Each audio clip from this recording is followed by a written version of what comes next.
السلام علیکم ورحمۃ اللہ وبرکاتہ نحمدہ ونصلی علی رسولہ الکریم اما بعد فاعوذ باللہ من الشیطان الرجیم بسم اللہ الرحمن الرحیم ان فی خلق السماوات والارض واختلاف اللیل والنہار لآیات لأولی الالباب۔ حضرات آپ کو یاد ہوگا کہ پچھلے سیشن میں یہ بات واضح کرنے کی کوشش کی گئی تھی کہ زمین و آسمان کی تخلیق اور خاص طور پر یہاں جو ذکر کیا گیا تھا واختلاف اللیل والنہار، دن اور رات کے الٹ پھیر میں، اس لیے کہ واقعہ یہ ہے کہ اللہ تعالیٰ کی بڑی بڑی نشانیوں میں سے یہ نشانی قرآن حکیم اس کو بار بار بیان کرتا ہے۔ ہم تو جانتے ہیں کہ سورج بھی ہے وہ اپنے محور کے گرد بھی گھوم رہا ہے، پھر وہ یہ کسی گلیکسی کے اندر جو ہے اس کا اپنا کنبہ جس میں 9 سیارے موجود ہیں ان کو لے کر گھوم رہا ہے، پھر ہماری زمین ہے کہ جو سورج کے گرد گھوم رہی ہے، چاند جو ہے زمین کے گرد گھوم رہا ہے۔ یہ تمام چیزیں وہ ہیں کہ جن کے ذریعے گویا کہ دن اور رات کا تعین ہوتا ہے۔ کبھی رات بڑی ہو جاتی ہے دن چھوٹا ہو جاتا ہے، کبھی رات چھوٹی ہو جاتی ہے دن بڑا ہو جاتا ہے۔ یہی معاملہ موسموں کا ہے، کسی شخص نے بڑی محنت کی ہے، کھیتی باڑی کر رہا ہے، بیج بھی بو دیا، اب وہ منتظر ہے کب آسمان سے باران رحمت کا ظہور ہو، بارش برسے اور اس کی کھیتی جو ہے اپنی فصل لائے۔ اب انسان سراپا احتیاج ہے، اگر وقت پر بارش نہ ہو تو جو اس نے محنت کی تھی، جو اس کا اصل زر تھا، جو سرمایہ اس نے صرف کیا تھا بیج کو خریدنے کے لیے، وہ بھی ضائع ہو جائے گا۔ تو ان تمام چیزوں کے مشاہدے کے نتیجے میں اللہ تعالیٰ کی معرفت دل میں پیدا ہوتی ہے، یہ ایمان عقلی ہے۔ الذین یذکرون اللہ قیاما وقعودا وعلی جنوبہم، وہ لوگ کہ جو ذکر کرتے ہیں اللہ کا، یاد کرتے رہتے ہیں اللہ کو، کھڑی حالت میں بھی، بیٹھے ہوئے بھی، علی جنوبہم، اور اپنے پہلوؤں کے بل بھی۔ یہ ذکر کی اصطلاح آتی ہے استحضار اللہ فی القلب، اللہ تعالیٰ کی یاد کو دل میں بسائے رکھنا، یہ ذکر ہے۔ اور یہاں نوٹ کیجئے قرآن حکیم میں نماز کی اصل غرض و غایت کیا بیان کی گئی؟ اقیم الصلاۃ لذکری، نماز کو قائم کرو تاکہ میری یاد تمہارے دلوں میں برقرار رہے۔ تو نماز ایک ذریعہ ہے اللہ کو یاد کرنے کا، اسی طرح اذکار ہے کہ جو ذریعہ بنتے ہیں اللہ کو یاد کرنے کا۔ سبحان اللہ، الحمدللہ، اللہ اکبر، سبحان اللہ والحمدللہ ولا الہ الا اللہ واللہ اکبر۔ اسی طرح 2 کلمات ہیں جن کے بارے میں حضور نے فرمایا کہ قیامت کے دن تمہارے نیکیوں کے پلڑے میں بڑے وزن والے ہوں گے۔ کلمتان خفیفتان علی اللسان ثقیلتان فی المیزان حبیبتان للرحمن، 2 کلمے کے جو رحمان کو بہت ہی محبوب ہیں، نامہ اعمال میں نیکیوں کے پلڑے میں بہت وزن والے ہیں، اور زبان پر ان کی ادائیگی بہت ہی آسان ہے، سبحان اللہ وبحمدہ سبحان اللہ العظیم۔ تو ذکر ہے اصل میں اللہ کی یاد کو دل میں برقرار رکھنا، نماز اس کا ایک ذریعہ ہے۔ الذین یذکرون اللہ قیاما وقعودا،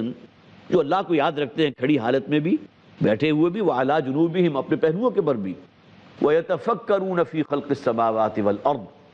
اور تفکر کرتے ہیں، غور و فکر کرتے ہیں زمین و آسمان کی تخلیق میں۔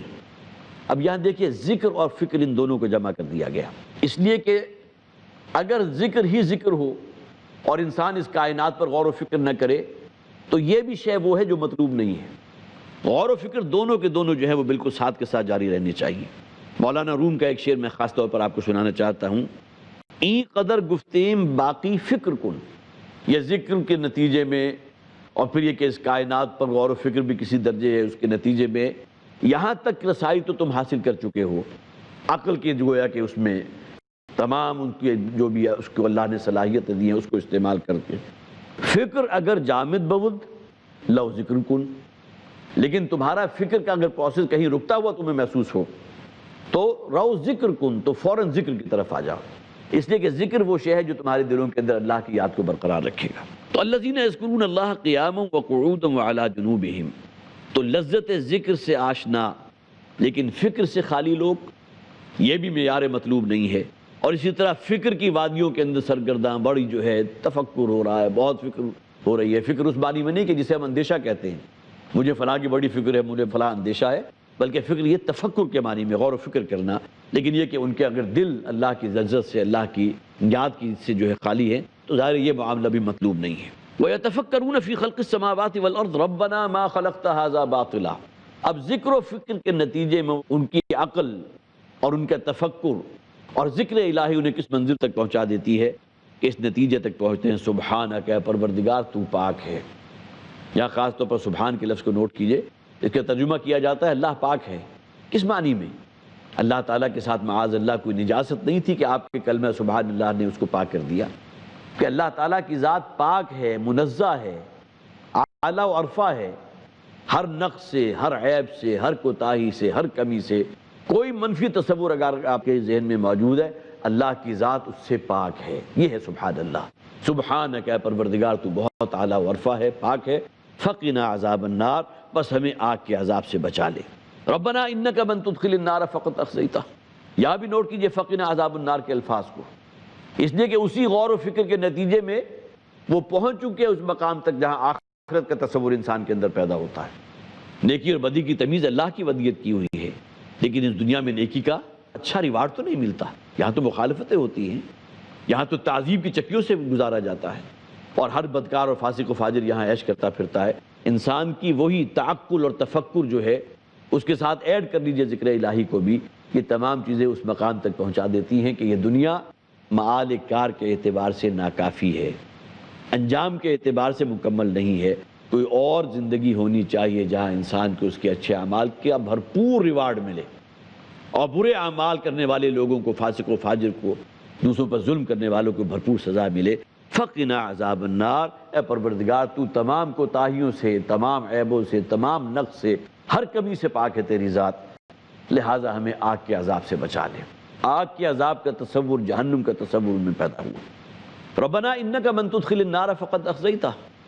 اے پروردگار جس شخص کو تو نے آگ میں داخل کر دیا اسے تو ذلیل و رسوا کر دیا۔ ظاہر ہے کہ اس سے بڑھ کر تباہی اور ہلاکت کیا ہوگی کہ اس کی ابدی زندگی اب آگ کے اندر، اسی کے اندر گویا کہ اسے اس زندگی کو گزارنا ہے، اس کا ایندھن بننا ہے۔ ربنا انک من تدخل النار فقد اخزیتہ، اور زندگی کا کوئی اینڈ نہیں ہے اس کا۔ ایسا نہیں ہے کہ دنیا میں تو آپ کو معلوم ہے کہ موت ہے کہ جو زندگی کے تمام کربوں کو اور تمام تکلیفوں کو، ہر شے کا مداوع بن جاتی ہے۔ کتنے ہی لوگ ایسے ہوتے ہیں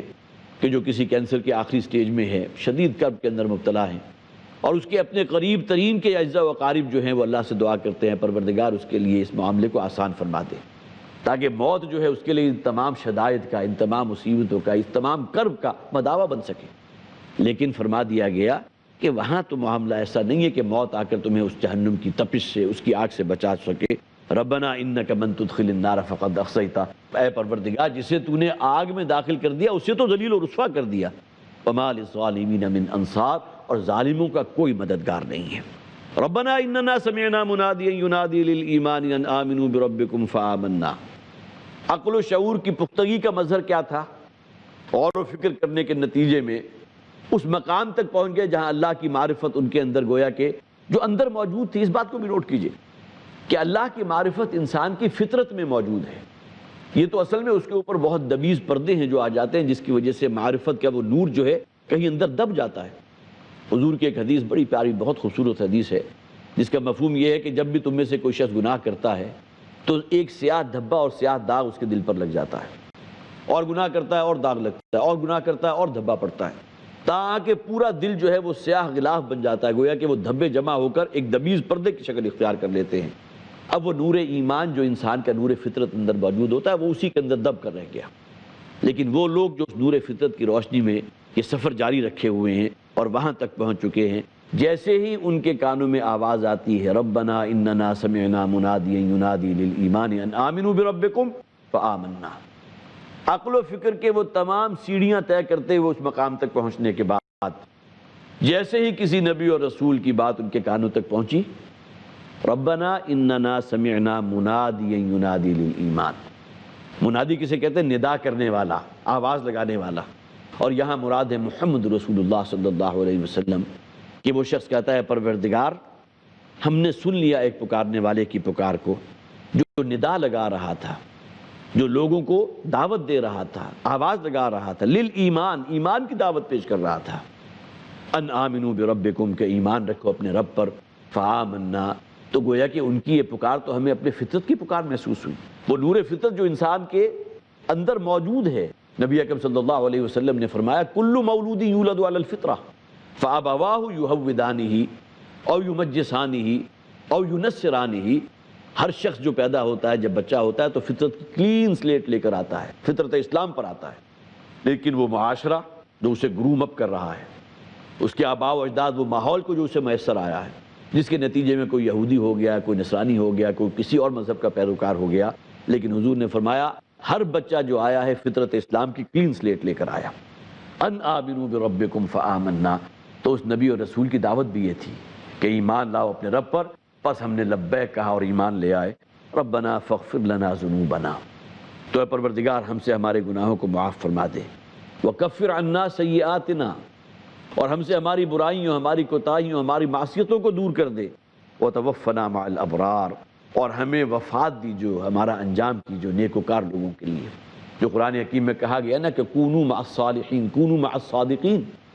کہ نیکوکار لوگوں کے ساتھ راست باز لوگوں کی معیت اختیار کرو. تو معلوم ہوا کہ یہاں بھی دعا یہ کی جا رہی ہے کہ مجھے جو اولاد کو عطا فرما، جو میرے بیوی بچے ہوں، جو میرے قریب کے اعزاء و اقارب ہوں، وہ بھی اسی ہدایت ایمان کی روشنی سے پوری طرح منور ہوں، اور میرا انجام آخر کار ہو تو انہی لوگوں کی معیت میں ہو. ربنا وآتنا ما وعدتنا علی رسلک، اور اے ہمارے پروردگار مجھے عطا فرما وہ شے کہ جس نے کہا تو نے وعدہ کیا تھا اپنے رسولوں کے ساتھ. ما وعدتنا علی رسلک، یہ کیا وعدہ ہے کہ جو رسول کرتا ہے اپنی قوم سے، خاص طور پر وہ لوگ کہ جو اس پر ایمان لا چکے ہوں. وہ وعدہ ہے وَأَبْشِرُوا بِالْجَنَّةِ الَّتِي كُنْتُمْ تُوعَدُونَ، اگر ایمان لاؤ گے اور اس پر ثابت قدم رہو گے، اس پر جازم رہو گے، تو اس کا یقیناً نتیجہ یہ نکلے گا کہ پھر بشارتیں حاصل کرو اس شے کی کہ جو اللہ تعالیٰ نے نوید جا فضاں جو تمہارے لیے لکھ دی ہے. اب یہ مضمون انشاءاللہ جاری رہے گا. بارک اللہ لی ولکم فی القرآن العظیم ونفعنی وإیاکم بالآیات والذکر الحکیم.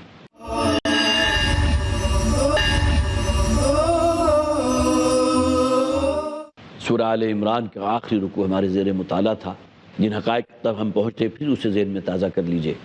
کہ معرفت رب ہر انسان کے اندر موجود ہے. یہ گناہ ہیں، خطائیں ہیں، لغزشیں ہیں کہ جو دبیز پردوں کی شکل میں اس کے قلب کے گرد، جسے حضور نے فرمایا کہ ایک سیاہ غلاف کی شکل اختیار کر لیتا ہے، جس کی وجہ سے نور فطرت انسان کا جو ہے اندر بند ہو کر رہ جاتا ہے. یہ لوگ ہیں کہ جن کی زبان پر وہ الفاظ آئے ربنا وآتنا ما وعدتنا علی رسولک ولا تخزنا یوم القیامہ. ایک نبی کی دعوت، ایک رسول کی پکار جیسے ہی کان میں پڑی، ربنا اننا سمعنا منادیا ینادی للایمان ان آمنوا بربکم فآمنا، تو فوراً لبیک کہتے ہوئے ایمان لے آئے.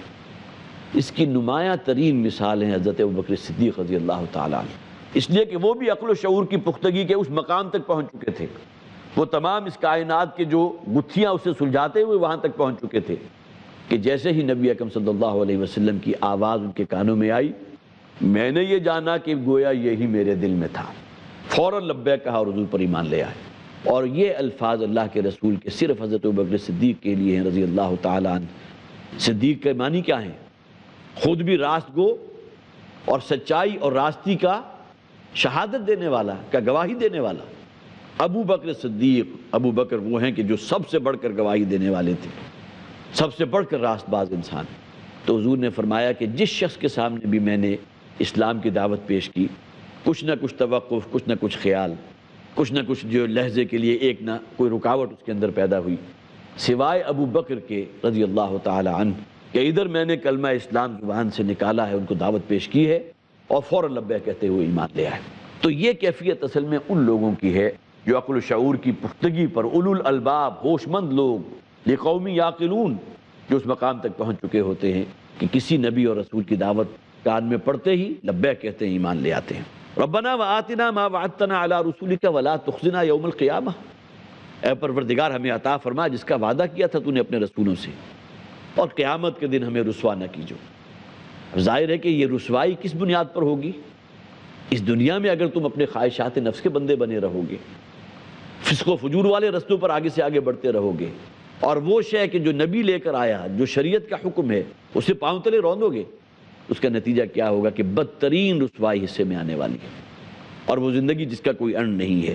لہٰذا فرمایا گیا جو تو نے وعدہ کیا اپنے رسولوں سے کہ جو بھی ایمان لائیں گے تیرے رسولوں پر، انہیں وہ جنت کی تمام نعمتیں بھی حاصل ہوگی، تیری رضا بھی حاصل ہوگی، اور گویا کہ ان کی ابدی زندگی سنور جائے گی. اس کے بالمقابل وہ لوگ کہ جو فسق و فجور والے رستے پر ہوں گے، ان کا معاملہ بالکل دوسرا ہوگا. وَلَا تُخْزِنَا يَوْمَ الْقِيَامَةِ إِنَّكَ لَا تُخْلِفُ الْمِيعَادَ، یقیناً تو اپنے وعدے کو خلاف نہیں کرتا. وعدہ وفائی تو گویا کہ بنیادی انسانی خصائص میں سے بنیادی شے ہے. کجا یہ کہ اللہ تعالیٰ کا کیا ہوا وعدہ، قرآن حکیم میں فرمایا کہ وَمَنْ أَصْدَقُ مِنَ اللَّهِ قِيلًا، اللہ تعالیٰ سے بڑھ کر تو کسی کا وعدہ نہیں ہو سکتا۔ اللہ سے بڑھ کر اور کون راست باز ہوگا؟ اللہ سے بڑھ کر اور کون ہوگا کہ جو وعدوں کا پورا کرنے والا ہو؟ وَمَنْ أَصْدَقُ مِنَ اللَّهِ قِيلًا، اللہ سے بڑھ کر اپنے قول کی پاسداری کرنے والا تو کوئی نہیں۔ تو جس اللہ نے وعدہ کر دیا اہل متقین کے لیے، اللہ کی عبادت اور بندگی اختیار کرنے والوں کے لیے، وہ وعدہ یقیناً پورا ہو کر رہے گا اور ان جنت کی ابدی راحتیں حاصل ہوں گی۔ فَاسْتَجَابَ لَهُمْ رَبُّهُمْ، اب یہ آخری آیت جو ہے ذرا طویل آیت ہے، لیکن یہ کہ اس کے اندر بہت ہی پیارا انداز ہے۔ جن لوگوں کے دلوں سے یہ دعا برآمد ہو رہی ہے، ان کی لبوں سے ہوتی ہوئی گویا کہ اللہ تک رسائی حاصل کر رہی ہے، تو اللہ تعالیٰ فرماتے ہیں فَاسْتَجَابَ لَهُمْ رَبُّهُمْ، تو ان کے رب نے ان کی ان تمام دعاؤں کو قبول فرما لیا۔ استجابت کسی شے کو قبول کر لینا، دعا کا قبول کر لینا۔ اور آگے فرمایا انی لا اضیع عمل عامل منکم من ذکر او انثی بعضکم من بعض، یہ بات تو یقینی ہے، طے ہے کہ میں کسی عمل کرنے والے کے چھوٹے سے چھوٹے عمل کو بھی ضائع نہیں کروں گا، خواہ وہ نیکی کا عمل ہو خواہ بدی کا عمل ہو۔ ہاں جو لوگ بھی متقی ہیں، فرما برداری والی روش پر ہیں، ان کی نیکیوں کا پلڑا بھاری ہوگا، لیکن یہ نہ سمجھے کہ کوئی چھوٹا سا نیکی کا عمل جو ہے وہ اللہ تعالیٰ اگنور فرما دے گا، معاذ اللہ۔ ہر شے وَوَجَدُوا مَا عَمِلُوا حاضرا، زندگی کا ہر عمل جو انہوں نے کیا ہوگا اس اعمال نامے میں موجود پائے گا۔ من ذکر او انثی، یہاں مذکر اور مؤنث دونوں کا ذکر کر دیا گیا، اس لیے کہ اکثر و بیشتر یہ سمجھا جاتا ہے کہ خواتین خاص طور پر جب وہ عقد میں آ جائیں اور بیوی کا درجہ حاصل کر لیں، وہ سمجھا جاتا ہے جس طرح وہ زیر کفالت ہے اپنے مرد شوہروں کے، اسی طرح اعمال کے اعتبار سے بھی شاید جو ان کے شوہر اگر اچھے ہیں، نیک اعمال کرنے والے ہیں، متقی ہیں، تو ان کے اس تقوی اور نیک اعمال میں سے ان کی اس خاتون کو بھی کوئی حصہ مل جائے گا۔ نہیں، یہاں مردوں اور عورتوں کا بالکل الگ سے ذکر کیا گیا، نہ میں کسی مرد کے کسی عمل کو ظاہر کروں گا، نہ کسی عورت کے کسی عمل کو ظاہر کروں گا۔ من ذکر او انثی بعضکم من بعض، یہ مرد و عورت ہونا یہ تو اللہ تعالیٰ کی تخلیق ہے، جسے چاہا اللہ تعالیٰ نے جو ہے مرد بنا دیا، جسے چاہا عورت بنا دیا، لیکن اعمال کے اعتبار سے یہ انڈیویجولز ہیں دونوں، ان دونوں کو جواب دہی کرنی ہے اپنی انفرادی حیثیت میں۔ وَكُلُّهُمْ آتِيهِ يَوْمَ الْقِيَامَةِ فَرْدًا، ان میں سے ہر شخص ہوگا کہ جو قیامت کے دن پیش کیا جائے گا انفرادی حیثیت میں۔ فَالَّذِينَ هَاجَرُوا، پس وہ لوگ کہ جنہوں نے ہجرت کی، وَأُخْرِجُوا مِن دِيَارِهِمْ، اپنے گھروں سے نکال باہر کیے گئے، وَأُوذُوا فِي سَبِيلِي، اور میرے رستے میں انہیں تکلیفیں دی گئیں، ٹارچر کیا گیا، تعذیب کی چکیوں میں سے گزارا گیا، وَقَاتَلُوا، اور آگے بڑھ کر وہ مارکہ حق و باطل میں وہ اسلام اور ایمان کے علمبردار بن کر، دین اور شریعت کے علمبردار بن کر سامنے آئے، انہوں نے قتال کیا اور جنگ کی، وَقُتِلُوا، اور اس کے رستے میں اپنی جانوں کا نذرانہ بھی پیش کیا۔ غزوہ بدر کے موقع پر جہاں وہ کفار 70 کی تعداد میں شہید ہوئے تھے، وہاں چند مسلمان بھی تھے جنہوں نے اپنی جانوں کا نذرانہ پیش کیا تھا۔ تو یہ تمام چیزیں گویا کہ بہت بڑے بڑے ایسٹس ہیں ان کے۔ اعمال صرف چند چیزوں کو نہیں کہتے، اگرچہ جسے آپ کہتے ہیں کہ رستے چلتے ہوئے اگر آپ کو کوئی رکاوٹ نظر آئی، آپ نے اس کو ایک سائڈ پہ کر دیا، یہ بھی نیکی کا عمل ہے، اس کو بھی حضور نے فرمایا کہ صدقہ ہے۔ لیکن وہ لوگ کہ جو اللہ کے دین کے علمبردار بن کر کھڑے ہوئے اور میدان جنگ میں اپنی جانوں کا نذرانہ پیش کیا، ان کے کیا کہنے، وَقَاتَلُوا وَقُتِلُوا، انہوں نے لڑائی لڑی، جنگ کی، اور پھر یہ کہ اس رستے میں اپنی جانوں کا نذرانہ بھی پیش کیا۔ لَأُكَفِّرَنَّ عَنْهُمْ سَيِّئَاتِهِمْ، آگے فرمایا گیا کہ میں لازماً ان سے ان کی برائیوں کو، ان کے گناہوں کو، ان کے جو بھی ایفیکٹس ہوتے ہیں گناہوں کے، ان تمام کو دور کر دوں گا۔ وَلَأُدْخِلَنَّهُمْ جَنَّاتٍ تَجْرِي مِن تَحْتِهَا الْأَنْهَارُ، اور لازماً داخل کروں گا ان کو ان جنات میں، ان باغات میں جن کی دامن میں نہریں رواں ہیں۔ قرآن حکیم کے پڑھنے والے عام طور پر جہاں بھی جنت کا ذکر آتا ہے، یہ چیز ان کی نگاہوں میں آتی ہے کہ وہاں سب سے پہلی بات جنات تجری من تحتها الانہار۔ آپ اصل میں عرب مزاج کو اپنے ذہن میں رکھیں۔ قرآن حکیم آج سے 1400 برس پہلے نازل ہوا، اور اس دور کا رہنے والا کوئی شخص جو بڑی سے بڑی نعمت کا تصور کر سکتا تھا، وہ بہترین نخلستان ہے جہاں دامن میں نہریں رواں ہیں، کوئی چشمے بہہ رہے ہیں، پرندوں کی چہچہاٹ بھی ہے، ہر نوع کا جو ہے پھل اور میوہ بھی اسے حاصل ہے، جس کا ایک کانسیپٹ جو ہے آج فارم ہاؤسز کی شکل میں موجود ہے۔ وہ لوگ جو ہمارے ہاں کروڑ پتی ارب پتی ہو جاتے ہیں تو فارم ہاؤسز اپنے لیے تعمیر کرتے ہیں۔ وہ ہے کہ فارم ہاؤس کا وہ تصور جسے قرآن میں جنات و عدن تجری من تحتها الانہار بھی کہا گیا، وہ باغات کے جو ریزیڈینشل گارڈنز ہیں جہاں رہنے والے اب وہاں سکونت بھی اختیار کرتے ہیں۔ ایک تو کوئی ایسی بہت اچھی جگہ آپ نے ڈیولپ کر دی جہاں آپ تھوڑی دیر کے لیے گئے واپس آ گئے، لیکن وہی فارم ہاؤس کی اگر شکل میں ہو کہ وہاں تھوڑا سا قطع ارض جو ہے وہاں کھیتی باڑی بھی ہو رہی ہے، آپ نے مختلف قسم کی حیوانات میں سے کوئی خوبصورت پرندے بھی وہاں رکھے ہوئے ہیں۔ جنت کی ان تمام نعمتوں کو اگر الفاظ کے اعتبار سے دیکھیں گے تو اس کے قریب پائیں گے۔ یہ الگ بات ہے کہ نبی اکرم صلی اللہ علیہ وسلم نے جنت کی نعمتوں کے بارے میں جو فرمایا کہ ما لا عین رات ولا اذن سمعت وما خطر علی قلب بشر، جنتوں کی نعمت کا تم کیا تصور کرو گے، نہ کسی آنکھ نے دیکھی ہیں نہ کسی کان نے ان کے بارے میں، وہ الفاظ آپ استعمال کر سکتے ہیں، آپ تو دنیا بھی الفاظ استعمال کریں گے نا، وہاں گویا کہ دودھ کی نہریں بھی بہہ رہی ہیں، شہد کی نہریں بھی بہہ رہی ہیں، یہ تمام الفاظ اللہ تعالیٰ نے استعمال کیا ہمارے ذہن کے قریب ہونے کے لیے، تاکہ تم سمجھ سکو کہ وہاں کی نعمتیں کیا ہیں۔ باقی جہاں تک نعمتوں کی حقیقت ہے، ما لا عین رأت ولا اذن سمعت وما خطر علی قلب بشر، نہ کسی آنکھ نے دیکھی نہ کسی کان نے سنی اور نہ کسی کے قلب و ذہن پہ اس کا کوئی ادراک، اس کا جو ہے مشابہت بھی واقع ہو سکے۔ تو دخلنہم جنات تجری من تحتها الانہار، وہ باغات کے جن کے دامن میں نہریں رواں ہیں، گویا کہ نیچرل اریگیشن کا انتظام بھی ہو رہا ہے، اور پھر انسان کی نظروں کو جو تراوٹ حاصل ہوتی ہے اس طرح کے مناظر دیکھنے سے۔ آپ حضرات میں سے جن کو بھی تجربہ ہوا ہو، کوئی پہاڑی علاقوں کا آپ نے سیر کی ہو، کسی بہت اچھے فارم ہاؤس کا تصور اگر آپ اپنے ذہن میں لائیں تو ہمارے عقل کے قریب ہو کر قرآن حکیم جو جنت کا نقشہ کھینچتا ہے، تجری من تحتها الانہار، یہ نہیں کہ اس کے نیچے نہریں بہہ رہی ہوں گی، اوپر اگر خشک زمین ہے بھی اور نیچے نہریں بہہ رہی ہوں تو اس سے کیا حاصل ہوگا، جس کے دامن میں نہریں بہہ رہی ہیں، ثوابا من عند اللہ، یہ الفاظ بھی خاص طور پر نوٹ وردی ہیں، یہ بدلہ ہے۔ ثواب اصل میں بدلے کو کہتے ہیں، اور بدلہ ریوارڈ، بہترین اجر، ثوابا من عند اللہ، یہ بدلہ ہے، یہ بہترین ریوارڈ ہے، بہترین اجر ہے جو خاص اللہ کے پاس سے انہیں دیا جائے گا۔ واللہ عندہ حسن الثواب، اور بہترین بدلہ